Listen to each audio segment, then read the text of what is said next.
আর ওলকপি শিম আলু টমেটো দিয়ে একটা নিরামিষ সবজি বানাচ্ছি। এর জন্য প্রথমে শিমটা আঁশ ছাড়িয়ে নিচ্ছি আর এভাবে শিমগুলা আস্ত রেখে বানাচ্ছি। আর নিয়ে নিয়েছি এখানে ধনেপাতা কুচি, আদা কুচি আর কিছুটা কাঁচা লঙ্কা নিয়েছি একটু বেশি পরিমাণে। এই রেসিপিটা একটু ঝাল করে বানাবো। আর নিয়েছি এখানে ভাজা মশলা। ভাজা মশলাটা আমি শুকনো খোলায় জিরে, ধনে, শুকনো লঙ্কা আর একটা দারচিনি হালকা ফ্রাই করে এটা বানিয়ে রেখেছি। এই পাউডারটা মিহি করে বানাইনি, একটু দানা দানা আছে। ভাজা মশলাটা এইভাবে বানালে ভালো হয়, একটু দানা দানা করে বানালে রেসিপির মধ্যে দিলে মুখে পড়ে ভালো লাগে। এখানে শিমগুলাকে কেটে নিচ্ছি।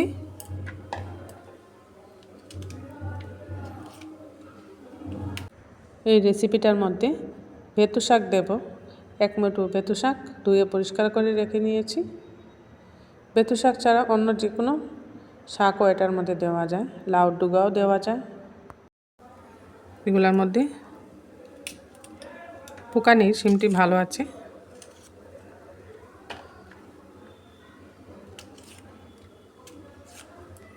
এইভাবে সবগুলা শিম আমি আঁশ ছাড়িয়ে আস্তে আস্তে রেখে দিচ্ছি।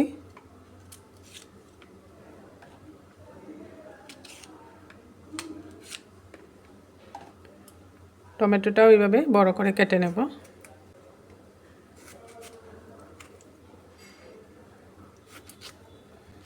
বড় করে 4 পিস করে টমেটোটাও কেটে নিয়েছি, এটাও এর সাথে রেখে দিচ্ছি। আলুটাও বড় করে কেটে নিচ্ছি। এটা আমি নতুন আলু নিয়েছি, তাই ছিলকাটা খুব সুন্দর উঠে যায়। নতুন আলুর ছিলকাটা ছাড়িয়ে নিয়েছি। আলুগুলোও বড় করে কেটে দিচ্ছি।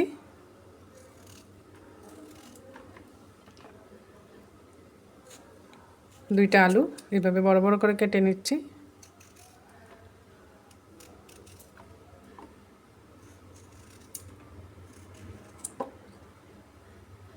অল্প কপি বটি দিয়ে কাটবো, তাই ওলকপিটা এখন বটি দিয়ে কেটে নিচ্ছি। আর শিমগুলাও সবগুলা কেটে নিচ্ছি। ওলকপিটা এইভাবে আমি চিকন চিকন করে কেটে নিয়েছি ওলকপি। আর এখানে শিম, আলু, টমেটো সব বড় করে কেটে নিয়েছি। এগুলাকে ধুয়ে পরিষ্কার করে নিচ্ছি। একটা কড়াই বসিয়ে দিয়েছি, দিয়ে দিচ্ছি এর মধ্যে রিফাইন্ড অয়েল। রেসিপিটা আমি রিফাইন্ড অয়েল দিয়ে বানাচ্ছি। তেলটা একটু ভালো করে গরম হয়ে যাক, তারপরে আমি ফোড়ন দিয়ে দিচ্ছি। ফোড়নে দিয়ে দিচ্ছি শুকনো লঙ্কা, তেজপাতা, কালো জিরে আর গোটা জিরেও দিয়ে দিলাম। ফোড়নটাকে একটু ভালো করে ভেজে নিচ্ছি। কুচিয়ে রাখা আদা দিয়ে দিয়েছি, কয়েকটা চেরা কাঁচা লঙ্কা দিয়ে সামান্য জল দিয়েছি। এর মধ্যে গুঁড়া মশলাগুলো দিয়ে দিচ্ছি, হলুদের গুঁড়া, জিরে গুঁড়া, ধনে গুঁড়া, সব কিছু দিয়ে একটু সময় কষিয়ে নিয়ে কেটে রাখা টমেটোটা দিয়ে দিলাম। তারপর মশলাটা ভালো করে কষিয়ে কেটে রাখা সবজিগুলো দিয়ে দিচ্ছি।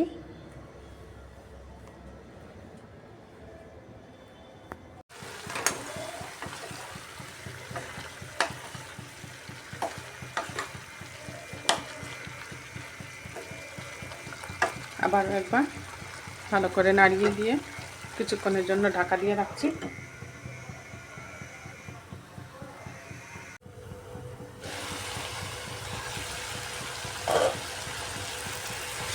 ঢাকাটা সরিয়ে দেখে নিচ্ছি,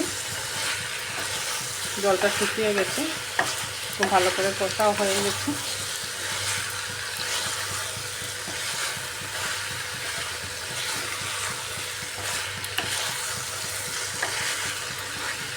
এবার এর মধ্যে আমি সামান্য বেতু শাক দিয়ে দিচ্ছি। এই বেতু শাকটা এর মধ্যে দিয়ে দিচ্ছি। এখানে আপনারা লাউ ডগা থাকলে লাউ ডগাও দিতে পারেন। এইভাবে এই পাতাগুলো দিলে ভালো লাগে খেতে এই রেসিপির মধ্যে, তাই আগে আমি বেতু শাক দিয়ে দিচ্ছি, লাউ ডগা না দিয়ে।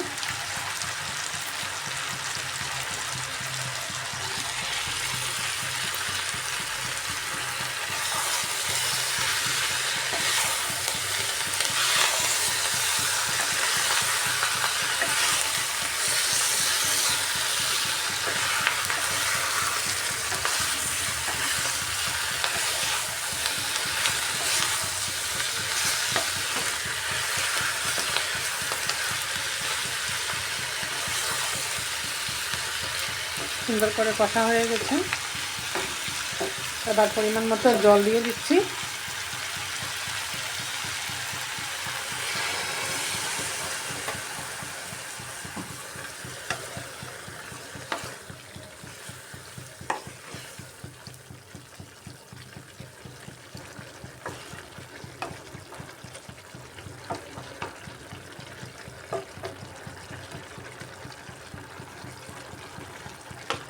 আর একটু জল দিয়ে দিচ্ছি যেহেতু সিদ্ধ হবে। এবার ঢাকা দিয়ে রাখবো 10 মিনিটের মতো। ঢাকা দিয়ে রাখার পর দেখে নেব সবজিটা ভালো করে সিদ্ধ হয়েছে কিনা।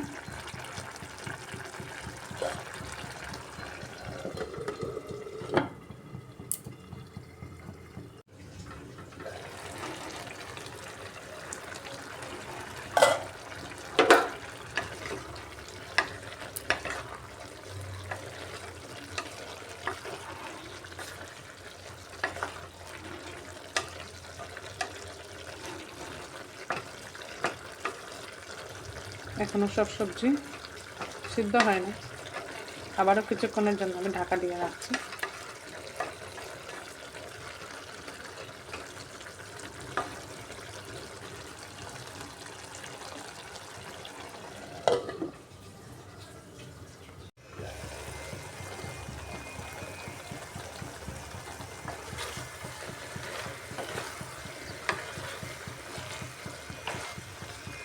সবজিটা হয়ে এসছে, আলুও নরম হয়ে গেছে, সব সবজি নরম হয়ে গেছে। এবার উপর থেকে দিয়ে দেবো ভাজা মশলা। এটা এইভাবে একটু ভেঙে ভেঙে দিচ্ছি।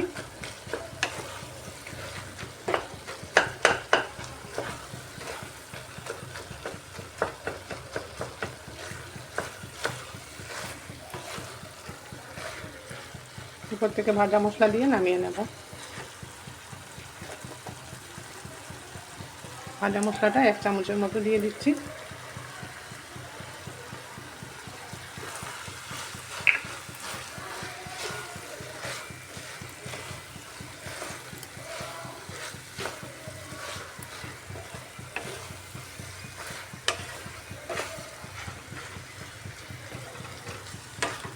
নামিয়ে নিচ্ছি। এটা তৈরি করে নিলাম ঘরে থাকা যেসব সবজি, সেই সবজি দিয়ে একটা নিরামিষ রেসিপি।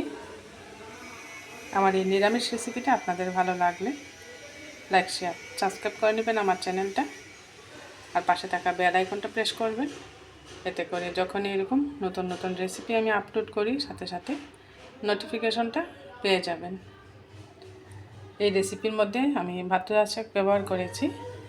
ভাতুয়া শাক ছাড়াও আপনারা লাউ ডগা, পালং শাক, যে কোনো শাক এই রেসিপির মধ্যে দিতে পারেন। এই শাকটা দিলে ভালো লাগে, একটু মাখো মাখো হয় রেসিপিটা। আজকের নিরামিষ প্লেটটা ডাল, শাক আর এই সবজিটা দিয়ে সাজিয়ে নিয়েছি।